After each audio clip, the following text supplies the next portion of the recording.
Good morning, everyone, and happy Independence Day, 79th Independence Day. So, as we stand on the anvil of a new year, starting with this Independence Day, we have several things to be proud of. This is a moment of somberness, solemnity, and happiness. You may recollect, or many of you may know, that India is the only civilization that has been continuing uninterruptedly for the last maybe 6,000 years, 5,000, 6,000 years. All the other civilizations of yesteryears, the Greek civilization, the Roman civilization, and then the Holy Roman Empire, the Chinese civilization, the Japanese system, all of them have changed or collapsed in many ways. So the main reason for this is that there is a civilizational ethos in this country, and that civilizational ethos is being carried forward in the minds and hearts and souls of all of us. So that is one thing to be proud of. There is a famous book for the little children. I don't know whether it's part of the syllabus these days. This book is called The Wonder That Was India. This book was written by A.L. Basham. So A.L. Basham was a professor in one of the Australian universities. And this book brings back several memories. So obviously it talks about the Buddhist period, the Mauryan Empire, the Gupta Empire, and the cultural systems, the social systems that prevailed. But I am more concerned about the wonder that is India.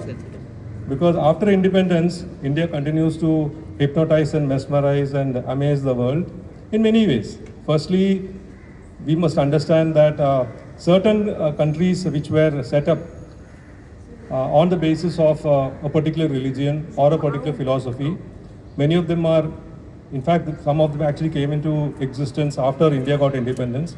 Many of them are not in existence today. I'll give you the example of the USSR. It doesn't exist now. We have Czechoslovakia. It has been split into two countries.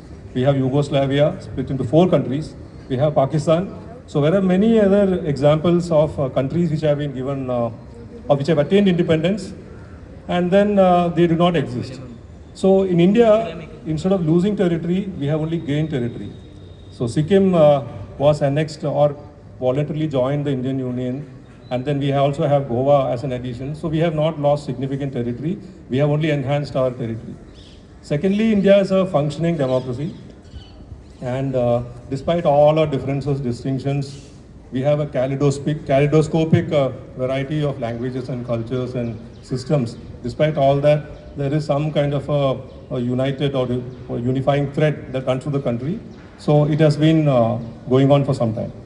And this will, from the past, the future will be built, and there is little doubt that this unifying thread is only going to get strengthened. And then the Indian economy. So the India of 1947 is not the India of today. So today's India, it is reflected in the performance of the department also. Despite just the story of India is the story of the department. There are several pluses and minuses. The department also pluses and minuses. Several changes have taken place. A department is now here, and it has a power, and it has a strength and a presence of its own. India also has a power and a strength of its own. As the Prime Minister and the Honorable Prime Minister and the Honorable President have been telling several times, that we speak about Amrit Kaal and we speak about India arriving on the world stage. So we are aware that India is now not the India which existed when not many people gave it any chance. And that this country, with all these distinctions and differences, would continue to exist as one whole. But we have belied all their I would say that their condemnatory expectations, and we have reached a stage where we continue to go from strength to strength. Now we get back to this whole concept of independence, and I'll just close with what is independence and what is freedom.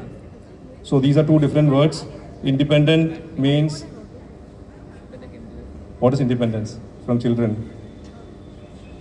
Independent is the opposite of dependent. So there is an external agency. So earlier we were dependent on something outside of ourselves. So we are now independent of that. But then let us not forget that we are all interdependent. So independence doesn't mean not being dependent within the community or within the country. So we are interdependent. And in fact, there can be no existence without depending on somebody or the other. the clothes that we wear, the food that we eat, the life that we live, all these things are obviously the benefactions or the blessings of various others, and some of us are present here. So all of us can move ahead together only when we are interdependent. Now we go to freedom. So despite being independent, have we really become free? What is the meaning of freedom? What is freedom and what is independent? I told you independence is based on an external agency, and freedom is something which is internal. Freedom is that of choice. So are we really free? I would quote Rabindranath Tagore's very famous poem. In fact, I'm not going to recite the whole poem. It's a very short poem. It's available on Google. So you just write freedom. In fact, he's written wonderful poems. There are wonderful books also. There's a book on personality. We can regard him as our national poet. So we have personality. This is about freedom. So he speaks about 5 different kinds of freedom. He says freedom from fear. He wants a country which is free from fear. Then freedom from the burden of the ages. So we are living in a certain kind of world right now, and certain kinds of burdens are inflicted upon us. We should be free of those burdens. Freedom from the slackness of slumber. We should not sleep.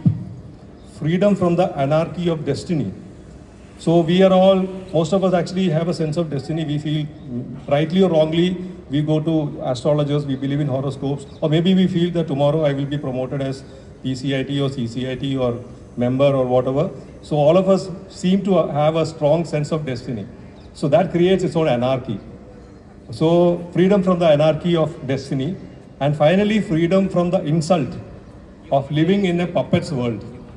So we have to be free, okay, in the sense that nobody should be able to impose their wishes or their opinions on us. So we should be free from the insult of living in a puppet's world. So freedom means freedom of choice. So this country actually has been offering several opportunities to all of us. We have an education system which caters to the needs of the young. And coming to that, I think children, these days, I think parents and teachers and the educationists are more aware of what children require, because these are the people who are going to build tomorrow's India.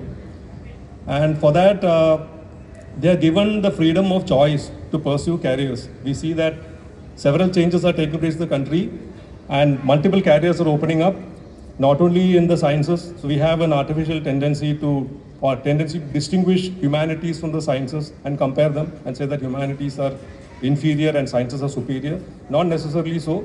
I don't want to take up too much of time. If you're really interested, we can always discuss the humanities versus sciences. We say no, BTech or BSc is something bigger than BA honors in history. All of these subjects are equally important. But you see universities like Flame University in Pune and so many other universities, Ashoka University, these universities have come up.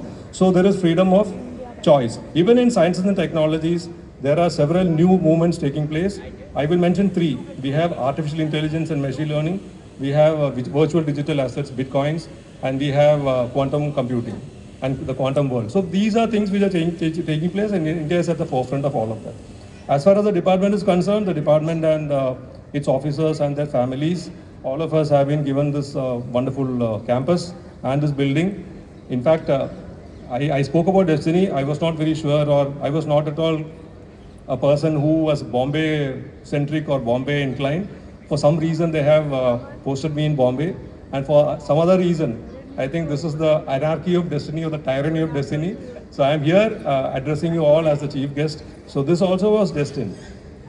So let us all, we spoke about independence, we spoke about freedom, we spoke about the greatness of this country, and let us not merely, he said 2-3 minutes, I think maybe I've spoken for 4 minutes now. There are just 4 things I want to tell you. That is 4 ways of communicating. Because many people keep hearing lectures. We don't feel like listening to those lectures. I can always tell you Sada Sach Bolo, Satyam Vada, Dharmam Chara, and then Swadhyayam, Na Pramadaha and all that. We can keep talking about all that, but you feel that all this is hypocritical. Why do you feel that? Because there are 4 ways of communicating. And I will end with that. The first way is called Vaikhari. Since this came to my mind right now, Vaikhari means worded communication. All this is in the Shastras, in the Puranas. Vaikhari means worded communication, which is the lowest form of communication. Just like what do you call? We have that Prem Chopra, who's a villain in Hindi movies. He came, "Mujh jaisa sharif aadmi koi nahi hai." So the moment he says "Mujh jaisa sharif aadmi," you know that he's speaking untruth. He can keep saying that millions of times, but he's not a sharif aadmi. So Vaikhari. Second is called Madhyama. Madhyama means vibration. So Vaikhari relates to Kali Yuga. Madhyama. Yuga means from the word yoga. The Prime Minister has been promoting. We have the International Yoga Day also. India is being recognized on the world stage. So we move upwards towards Dwapara Yuga, which means nostrils. Two nostrils, Dwapara Yuga, where you have Madhyama, which is vibration. That means you vibrate the message. The message emanates from you automatically. So you have to live that message. Mahatma Gandhi said, "But my life is my message." So you, instead of talking and saying that Sada Sach Bolo, Satyam Vada, etc., you need to represent truth. You need to represent honesty. You need to represent whatever you value and treasure in life. See, I'm taking care of my children, but then you should be taking care of your children in an adequate manner, appropriate manner. Over that, you go to the third yuga, which is Treta Yuga. So we have three Treta Yuga, which is again an upliftment, where we have called Pashyanti. Pashyanti means insight. So I know that you're doing what is right, because and you know that what I'm doing is right. So we are actually elevating ourselves towards a message which is superior. And then there is Para, which is the divine way of transmitting or whatever we seek to convey. So instead of merely talking about uttering homilies, saying that let all of us move ahead together, let us be interdependent, let us be harmonious, let us all be healthy. I think all of us need to recognize that this is a very watershed moment, Independence Day. This is a day on which we can rekindle all the efforts that we have been taking so far to build a society which is healthy, which is harmonious, which is happy, and which moves towards what we can call a halcyon future. See, there is, according to me, life has no purpose. The purpose of life is to live. And you have to live in a way which maximizes your contributions harmoniously and also seek spiritual elevation. Spiritual elevation means it's a journey. Contribution maximization is also a journey. So with this kind of mindset and on this very sacred day, I think I should be stopping my words, because let us all contemplate inwards and then try to figure out what is best for ourselves, what is best for the department, what is best for our family, and what is best for society, and what is best for the country, and what is best for the world. Because India has positioned itself as one of the promising leaders of the world, and other economies and other societies are maybe like the Roman Empire or the Greek Empire. They may go down, they may come up. We have no idea at this time. But we can only speak about the past, and we can speak about hope. So I spoke about happiness, harmony, health, and finally hope, which is what existence and all our lives survive upon. Thank you very much for this opportunity.